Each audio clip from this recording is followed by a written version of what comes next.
Namaste everybody. Once again welcome to my class. How are you? I hope you will be above the moon or working hard at your studies.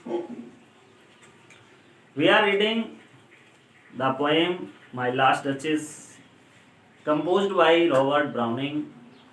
That is a dramatic monologue, you all know it. In our previous classes, we have read that Duke and the messenger are talking a wedding proposal. He shows a portrait in his gallery to the messenger and discuss so many things. We have read that they discusses so many things. In the next step, they are talking that the Duke says, Duke कहता है, देखो अब तक हमने इस poem के बारे में काफी स्टेंजाज पढ़ लिए हैं, तो बार बार उस थीम को बताने की आवश्यकता अब है नहीं मेरे विचार से। आज ये पोएम हम कंप्लीट कर लेते हैं। देखिए आगे क्या कहता है जो पोएट है। पिछली जो लाइंस थी हमने पढ़ा कि her wits to yours forsooth and made excuses से लेकर के हमने पढ़ा था even then would be some stooping and I choose never to stoop। यहाँ तक हमने पढ़ा था। वो कहता है कि अगर मैं उसे ये कहता कि ये करो ये वो ना करो तो ये भी एक मेरा स्टूपिंग होता, मेरा झुकना होता और मैं ये कभी ना करता। उससे आगे कहता है ओ सर, इसमें ज्यादा डिफिकल्ट वर्ड्स नहीं है, थोड़ा भाव समझना है आपको। जो भी आएगा डिफिकल्ट वर्ड मैं उसे तभी बता दूंगा। है नहीं कोई खास, एक आध वर्ड आएगा तो वहीं देख लेंगे हम।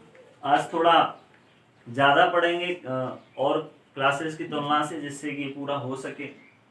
ओ सर सी स्माइल्ड, ड्यूक कहता है श्रीमान। सर किसके लिए एड्रेस है? मैसेंजर के लिए, you know it. Oh sir, अरे श्रीमान। She smiled no doubt whenever I passed her, जब भी मैं उसके पास से गुजरता था। सी स्माइल्ड नो डाउट, इसमें कोई संदेह नहीं है, इसमें कोई शंका नहीं है कि जब भी मैं उसके पास से गुजरता था तो वो मुस्कुराती थी। ओ सर सी स्माइल्ड नो डाउट, निसंदेह रूप से वो मुस्कुराती थी। Whenever I passed her, जब भी मैं उसके पास से गुजरता था। श्रीमान मैसेंजर से कहता है ड्यूक कि सर जब भी मैं उसके पास से गुजरता था तो नो डाउट, इसमें कोई संदेह की बात नहीं है। Whenever I passed her, no doubt she smiles, जब भी मैं उसके पास से गुजरता था तो निसंदेह रूप से वो मुस्कुराती थी। But who passed without much the same smile? But who passed, लेकिन कौन गुजरता था? Who passed, कौन गुजरता था? Without much the same smile, उसी स्माइल के बिना, अर्थात जैसी स्माइल मेरे गुजरने पर डचेस दिया करती थी वैसी ही स्माइल प्रत्येक व्यक्ति के गुजरने पर दिया करती थी। बट हु पास्ड, कौन गुजरता था? Without much the same smile, बिना उसी मुस्कुराहट के, अर्थात जैसा वो मुझे देख के मुस्कुराती थी वैसा ही सेम दूसरे लोगों को देखकर मुस्कुराती थी जब वो वहां से गुजरते थे। दिस ग्रीव, ये बढ़ता गया। दिस ग्रीव, ये बढ़ता गया। I gave command, this grieve, ये बढ़ता गया। आई गेव कमांड, और मैंने आदेश दिया। Order, command, order. ये जो लाइन है दिस ग्रीव, ये बढ़ता गया, उसका ऐसा व्यवहार, दिस ग्रीव ये बढ़ता गया, उसका ऐसा व्यवहार बढ़ता गया। आई गेव कमांड, मैंने आदेश दिया। Then all smile stop together, I gave command, then all smile stopped together. These are the line which are called the burning lines in English literature. ये जो लाइन है, ये जो शब्द है, I gave command, then all smile stopped together. ये जो शब्द हैं, these words are known as the burning words in English literature. अंग्रेजी साहित्य की दुनिया में इनको जलते हुए शब्द कहा जाता है। I gave command, मैंने आदेश दिया। Then all smile stopped together, तब एक साथ सारी मुस्कुराहटें समाप्त हो गईं, स्टॉप हो गईं, सीज्ड हो गईं, रुक गईं, स्टॉप, सीज्ड,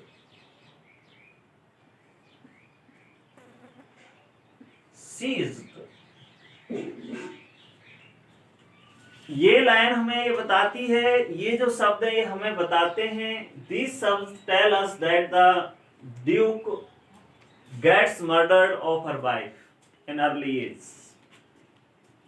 ऐसा भी माना जाता है कि उसने जहर उसको दिलवा दिया था और वो मर गई थी। These grew, ये बढ़ता गया, उसका ये व्यवहार बढ़ता गया। I gave command, मैंने आदेश दिए।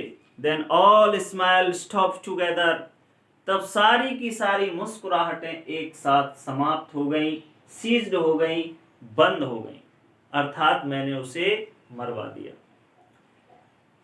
There she stands, और अब वो यहाँ खड़ी है, अर्थात पोर्ट्रेट की तरफ pointing out to the portrait, he says that the result of that order, there she stands as if alive. मेरे उस आदेश के परिणाम स्वरूप, जो मैंने आदेश दिया था, उसके परिणाम स्वरूप परिणाम क्या आया? There she stands as if alive. वो यहाँ खड़ी है जैसे कि जीवंत हो, जैसे कि जीवित हो। मैंने आदेश दिया और वो मार दी गई, और उसके परिणाम स्वरूप वो यहाँ पर खड़ी है, अर्थात जैसे कि वो जीवित हो। Will it please you rise? यहां से फिर भाव चेंज हो रहा है, देखो। Will it please you rise? वो निवेदन में ऑर्डर देता है, इसका जो बिहेव है वो कैसा है? Will it please you rise? कृपया तुम खड़े होंगे। निवेदन नहीं है, आदेश, आदेश निवेदन के रूप में आदेश।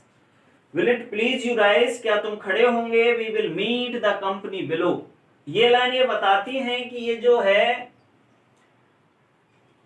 we will meet the company below, then I repeat the count your masters known magnificence. ये जो लाइन्स हैं ये हमें ये बतलाती हैं कि ये जो काउंट का मैसेंजर है, जिससे जो पैसिव लिसनर है इस ड्रामेटिक मोनोलॉग में, जो पैसिव लिसनर है जिससे ड्यूक बात कर रहा है वो कौन है? ड्यूक जो है ये जिससे बात कर रहा है वो एक मैसेंजर है। देखिए पढ़े, समझ में आएगा। We will meet the company below, चलो हम नीचे मिलते हैं उससे। We will meet the company below, नीचे हम उसके साथ मिलते हैं, या तुम्हारे साथ के व्यक्ति से मिलते हैं, नीचे उनसे मिलते हैं। अब देखो ये बिलो शब्द ये बता रहा है कि डाउन स्टेयर जाएंगे। डाउन स्टेयर मतलब सीढ़ियों से नीचे उतरेंगे, इसका मतलब सेकंड स्टोरी पर वो गैलरी है और उस गैलरी में पिक्चर है। बिलो से क्या मतलब है कि नीचे चलें और उससे जाके मिलेंगे।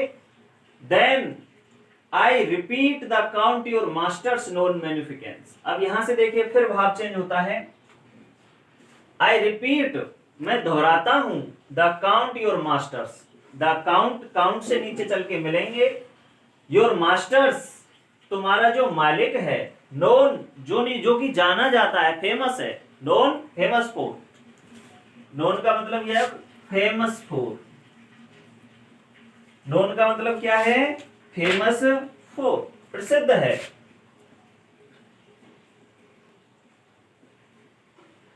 मैग्निफिकेंस, जेनरोसिटी, उदारता के लिए। मैग्निफिकेंस का मतलब क्या है यहाँ? उदारता के लिए है। The count your master's known magnificence, count जो तुम्हारा मास्टर है, मालिक है, नोन मैग्निफिकेंस वो प्रसिद्ध है, जाना जाता है अपनी उदारता के लिए। Is ample warrant that know just pretence, is ample warrant यानी कि वो गारंटी है। एम्पल वारंट मतलब मोर देन एनफ,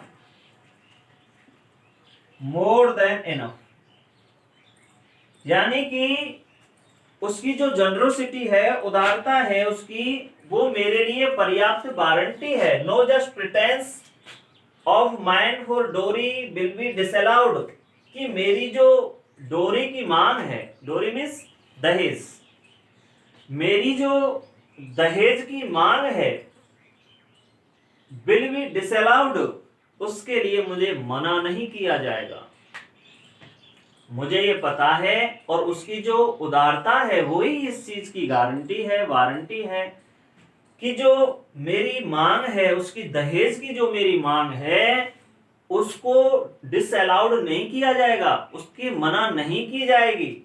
दो यद्यपि हिज फेयर डॉटर्स सेल्फ, यद्यपि उसकी स्वयं की सुंदर पुत्री, एज आई अवॉर्ड, जैसा कि मैंने दृढ़ता से पहले ही कहा था, assert, say without fear, say with firmly, say firmly, as I award, जैसा कि मैंने पहले ही कहा था, at starting, as I award at starting, जैसा कि मैंने पहले ही कहा था, इज माई ऑब्जेक्ट, मेरा लक्ष्य है। देखो यहाँ पर झूठ बोल रहा है, दोनों में विरोधाभास है। पहले तो कह रहा है कि द काउंट योर मास्टर्स, तुम्हारे मालिक जो काउंट हैं उनकी जो उदारता है, is ample warrant that know just pretence of mind for डोरी, वो मेरे लिए पर्याप्त गारंटी है कि जो मेरी डोरी की दहेज की मांग है, विल बी डिसअलाउड, उसका मना नहीं किया जाएगा, वो मुझे दी जाएगी। फिर क्या कहता है? दो यद्यपि, मना तो वो नहीं करेगा, यद्यपि दो हिज फेयर डॉटर सेल्फ, यद्यपि उसकी खुद की पुत्री ही, एज आई अवॉर्ड, जैसा कि मैं दृढ़ता से पहले, एट स्टार्टिंग, दृढ़ता से जैसा कि मैंने पहले ही कहा है, इज माई ऑब्जेक्ट, मेरा लक्ष्य, डोरी मुझे नहीं चाहिए। यहाँ देखो कितना प्रिटेंडिंग वे है उसका कहने का, डोरी मुझे नहीं चाहिए, हालांकि मेरा जो लक्ष्य है उसकी खूबसूरत पुत्री है, वही मेरा ऑब्जेक्ट है, वही मुझे चाहिए। लेकिन मैंने सुना है कि उसकी जो जनरोसिटी है, उदारता है, इस वजह से वो जो दहेज में मांगूंगा उसका भी मेरे से मना नहीं करेगा। तो यहाँ पर दहेज की भी बात करता है, और फिर उसको ये भी कहता है कि उसकी पुत्री ही मेरा लक्ष्य है। दोनों में विपरीत दिखाई देता है।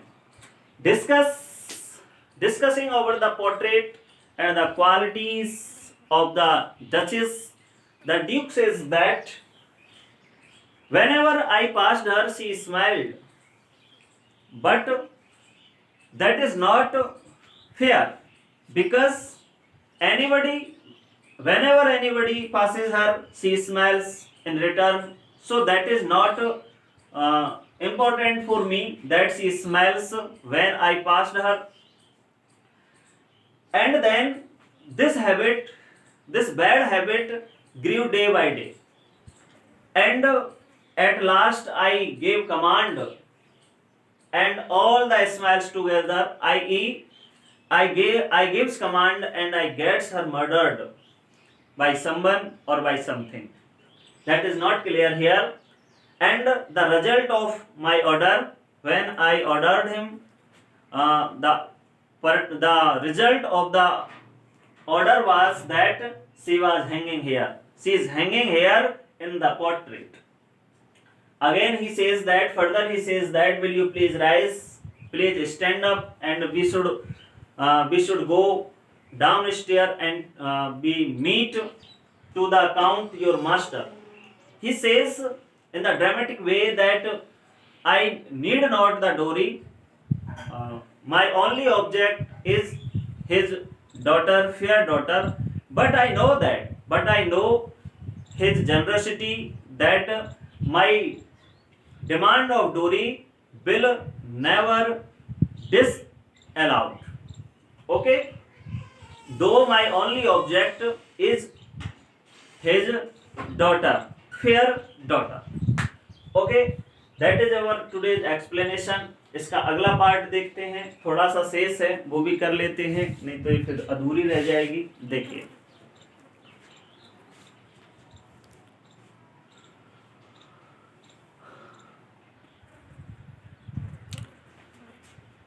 these our last lines. देखिए, नहीं, we will go together down. हम साथ साथ नीचे जाएंगे. देखो, इस लाइन से ऐसा प्रतीत होता है जैसे कि जो काउंट है, मैसेंजर है, उसने रास्ता छोड़ दिया था उसके लिए कि पहले आप चलिए, आप आगे जाइए. तो क्या कहता है, ये क्या कहते हैं, ड्यूक कहता है नहीं, we will go together down.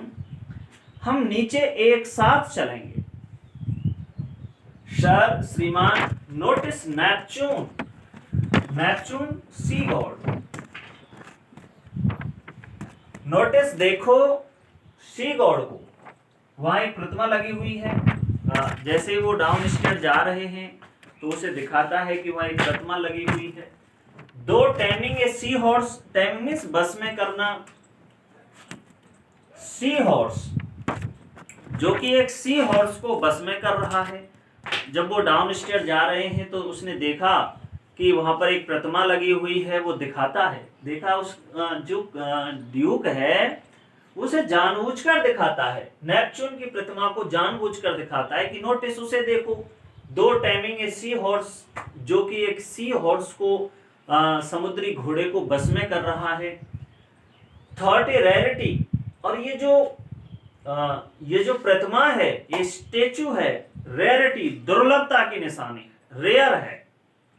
ठीक है, हार्डली फाउंड, मुश्किल से प्राप्त की गई है, रेयरिटी है. विच क्लॉज ऑफ इंसब्रक, ये इमेजनरी एक पात्र है.